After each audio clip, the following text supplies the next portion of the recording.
I'm Anna Mavrogianni. As Ben mentioned, I'm based at the UCL Institute for Environmental Design and Engineering, which was very recently established. It was launched 2 weeks ago, following the dissolution of the very successful Bartlett School of Graduate Studies. The main research focus of my group is investigating the impact of building and urban design on human well-being, thermal comfort, health, associated energy use, especially under a changing climate. So today I'm going to present some indicative findings from 2 major research projects I have been involved in the past. Not sure if this is working. Should I be aiming there? Or? Other way around. Yeah. Oh, is it? Oh. Excellent, thank you. So just to give you an overview of what I will cover in my presentation. First, I'll give some background on the impacts of urban warming trends on thermal comfort, energy use, and health, and the current research in the area of indoor overheating risk in the UK housing stock. I will then go on to present the overall aims and some findings from the 2 projects, the Lucid project and the Awesome project. The first one includes a monitoring study of approximately 100 homes in London. And the second one primarily focuses on modeling. And I will finally summarize our conclusions and suggestions for future research as well as ongoing work. So as we are all aware, there is ongoing background regional warming due to human-made climate change. You can see here, this is a map from the UK Climate Projections 2009, 2008 is medium emission scenario. So in the future, we expect to see wetter and windier winters and hotter and drier summers. And these warming effects are likely to be exacerbated in urban environments due to the urban heat island effect. That is the temperature differential we observe between core urban areas and their rural surroundings due to modifications to the physical characteristics of cities. And as you can see here, this is a map we produced as part of the Lucid project. You can see how land surface temperature varies from moving from the center of the Greater London area to the outskirts. So as a result of this, we expect extreme heat events such as the heat waves of 2003 and 2006 to become common by the middle of the century. And this is very likely to lead to an increase in heat-related mortality and economic losses. So how do we deal with this? As mentioned by the previous speakers, indoor overheating was not a major concern until very recently in heating-dominated countries such as the UK and Denmark and Switzerland. However, there is a growing body of evidence nowadays that demonstrates that not only it's likely to be a significant problem in the future, but it's already a problem, especially in newly built homes, very airtight, highly insulated buildings. As a result, there is increased awareness among practitioners, designers, researchers, and policymakers who believe that we have to make dealing with overheating in our buildings a research priority. And this is reflected, in a large number of government reports and best practice guidance documents, ranging from, for example, the literature review into overheating homes that we produced in collaboration with AECOM and the London School of Hygiene and Tropical Medicine back in 2011 for DCLG, and which we plan to revise now as part of an ongoing project led by the Zero Carbon Hub, to the heatwave plan for England, the adaptation subcommittee, very recent report, etc. And they all recognize the mitigation of overheating is something that we have to deal with now and potentially incorporate into our building regulations. So the LUCID project. LUCID stands for the development of a local urban climate model for the intelligent design of cities. It was a 3-year research project funded by EPSRC. It was led by UCL in collaboration with a number of partners, including Brunel University. Maria led the relevant work package, Reading University, Arup, and other partners. And its aim was to develop a model that was able to simulate the local urban climate of London at a fine spatial and temporal resolution. So as part of this objective, we developed a suite of local urban climate models that function at different scales, ranging from the citywide level to the street, to the neighborhood, to the street level. In addition to this, we also developed a suite of impact assessment models that explore the impact of these variations in temperature across London on energy, comfort, and health. And as part of this investigation, and as part of my PhD, we attempted to capture a snapshot of indoor overheating risk across the Greater London area. Now, due to limited time and resources, we didn't really aim to carry out a large-scale study of representative dwellings. So we only monitored 101 London homes. It was a convenience sample, so it was primarily homes occupied by UCL staff and students who replied to our call to participate in the study. So even though it's a rather homogeneous socio-demographic sample, we still try to achieve a large spread of different dwelling types. So you can see here, we try to get different, I don't know if you can see the legend, but we try to obtain data from different dwelling types in each postcode where we had participants. So a spread of detached, semi-detached, terrace and properties and flats. So we measure temperature and humidity at 5-minute intervals during the summer of 2009 using Hobo data loggers. Unfortunately, due to logistics, data loggers were set up only 36 dwellings during the only hot spell during that summer. Unfortunately, fortunately for most people, it was a mild summer, so it didn't get very hot. But there was this 5-day hot spell where temperatures peaked at 31 degrees, if I remember correctly. And importantly, nighttime temperatures didn't fall below 20 degrees Celsius for most of the time. So, and in addition to this, we also carried out an EPC survey for each dwelling.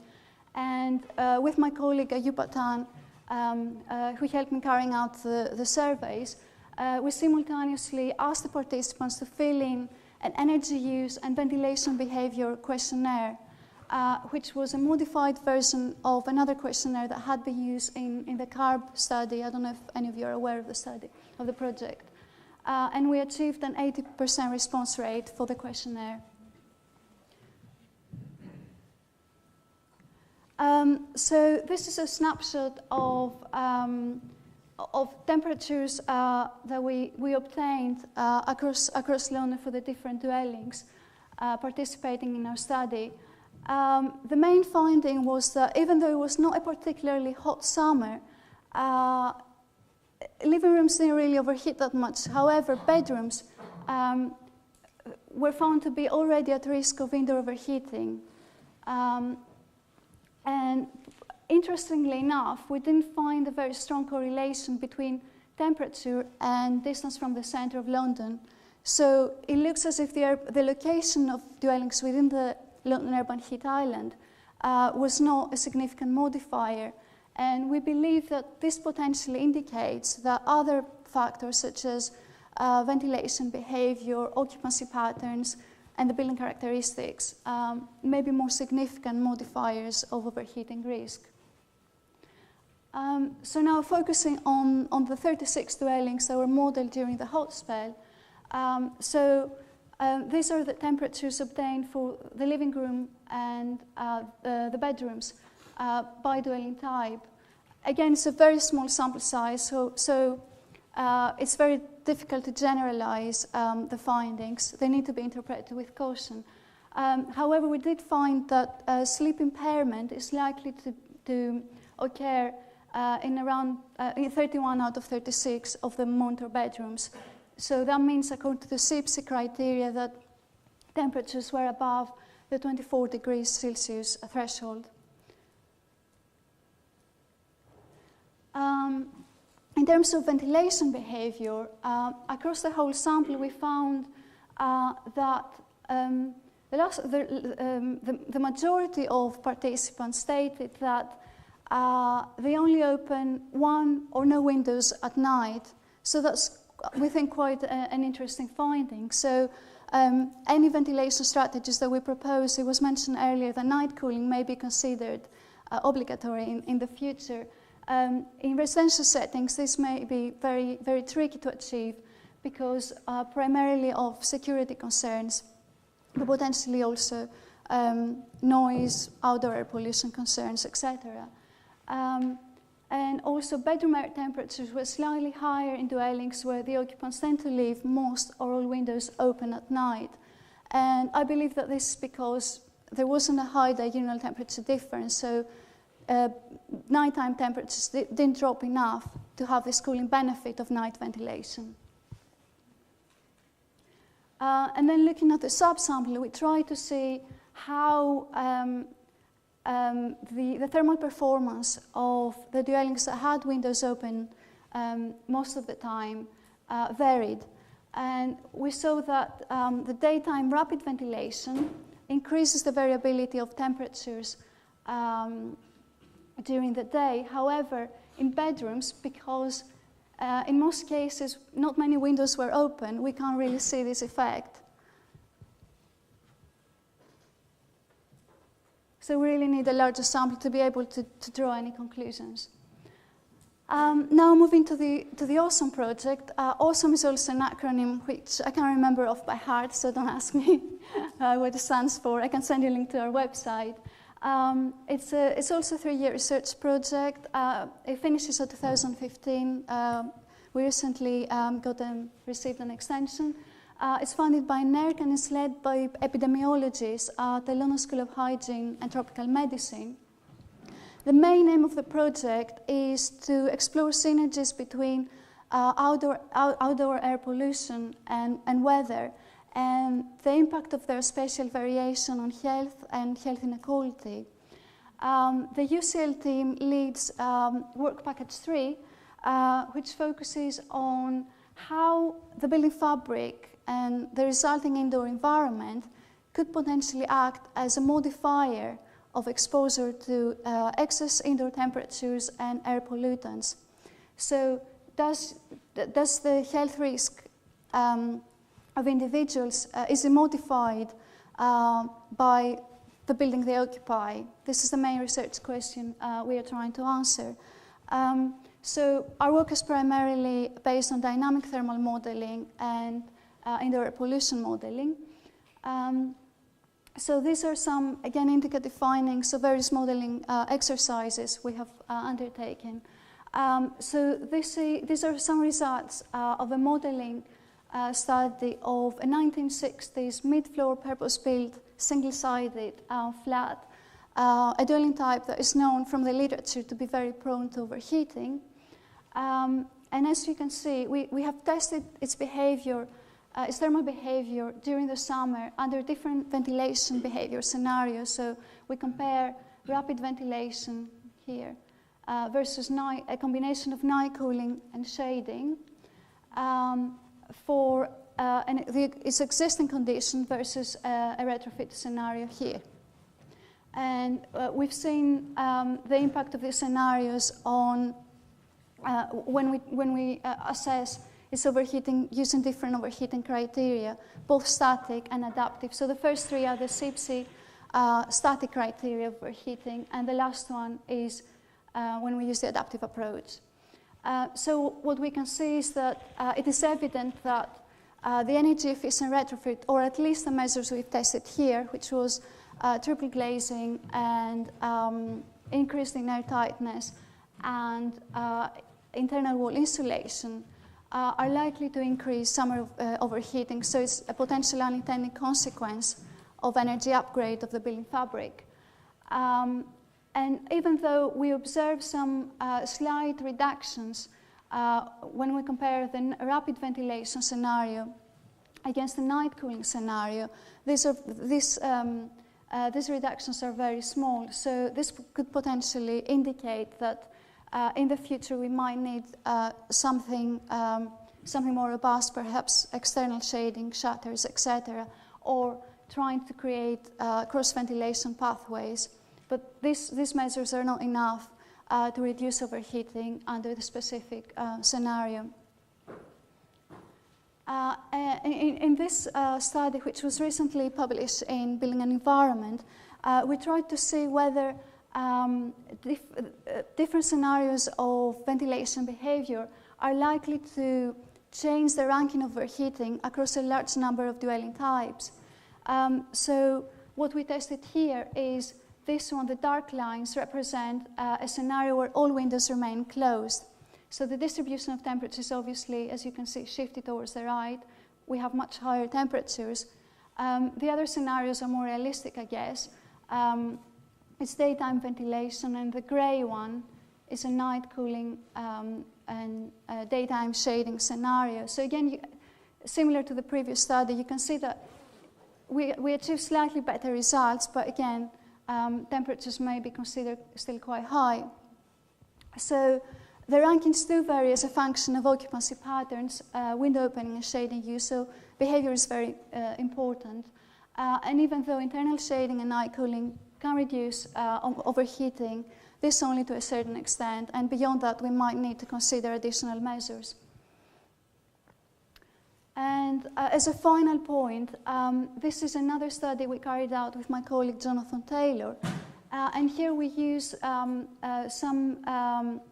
additional functions of the newly launched Energy Plus software, which now involves coupled thermal and indoor contaminant transport modeling. So we try to see what the trade-off between thermal comfort and indoor quality can be during the summer.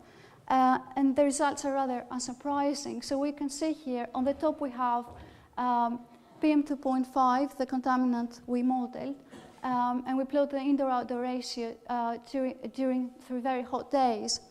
And at the bottom you can see the temperatures outdoors and indoors in the bedroom. So what you can see here is that as temperatures rise, they go above the threshold that we assume that above which we assume that people will tend to open windows. So windows remain open, and then we have ingress of outdoor and therefore outdoor pollutants. So the indoor-outdoor ratio of PM2.5 approaches 1. So this is something to consider. So we might assume that we might achieve a reduction in indoor temperatures simply by opening windows or through other ventilative cooling strategies. However, we also have to think about the ingress of outdoor air pollutants and whether this might be a significant issue in the future that might deter the adoption of such strategies. So that's it. So in terms of key conclusions, so based on the findings of the monitoring study, as well as some modeling work, London homes already experience hours of overheating, even during relatively mild summers. So it's not a problem we have to deal with in the future. It's a problem that we are likely to face today. And obviously in the future, such risks are likely to increase as a result of climate change on the one hand, but also as a result of improved air tightness, insulation, etc. So on the one hand, we're trying to reduce our carbon emissions resulting from space heating, but we might create another problem. We might have a problem of maladaptation if this is going to lead to increased uptake of air conditioning, for example. Interestingly, no strong correlations were found between the location of the distance from the center of London and indoor temperatures. So the location of a building within the urban heat island alone may not suffice to explain its indoor temperature profile. So other parameters such as building characteristics and occupant behavior may explain a larger part of this variation. And again, natural ventilation alone may not be adequate to deal with indoor overheating. So, and it may be further limited as well due to concerns about noise, outdoor air pollution, security, insects, as mentioned earlier, etc. So we need to come up with perhaps more creative solutions in the future. And finally, the ranking of dwellings based on their propensity to overheat varies a function of behavior, the use of windows, shading, etc. So when we often make standard assumptions about the behavior of occupants in our models, we really need to think a bit more about this. Perhaps we need to use a variety of behavior scenarios and not only one set of standard assumptions. In terms of ongoing and suggested future research, what we'd like to do in the future is carry out a large-scale summer thermal monitoring study of a statistically representative sample of dwellings that would allow us to generalize our findings and extrapolate our results. This could potentially include thermal diaries of occupants and/or occupancy sensors that will give us a better idea how many people were in each room, how they used it, internal heat gains, etc. But also information on window size and external wind speeds, because this could potentially help us calculate the exact air changes per hour achieved in each room. And this could also include a detailed comparison of overheating risk using both static and adaptive thermal comfort criteria. As part of the OSON project, we're also exploring further the complex interrelationships and trade-offs between indoor overheating and indoor air pollution using Energy Plus. And the next step now is to link these markers of exposure to indoor excess temperatures and pollution with health data, so morbidity and mortality data, to see what is the modifying effect of the indoor environment on health. So that's it from me. I don't know if Maria plans to circulate the slides, but I've just added a couple of slides with our publications, just in case they're of interest. I will just go through them quickly. So thank you. This is my email address if you'd like to drop me an email and any questions.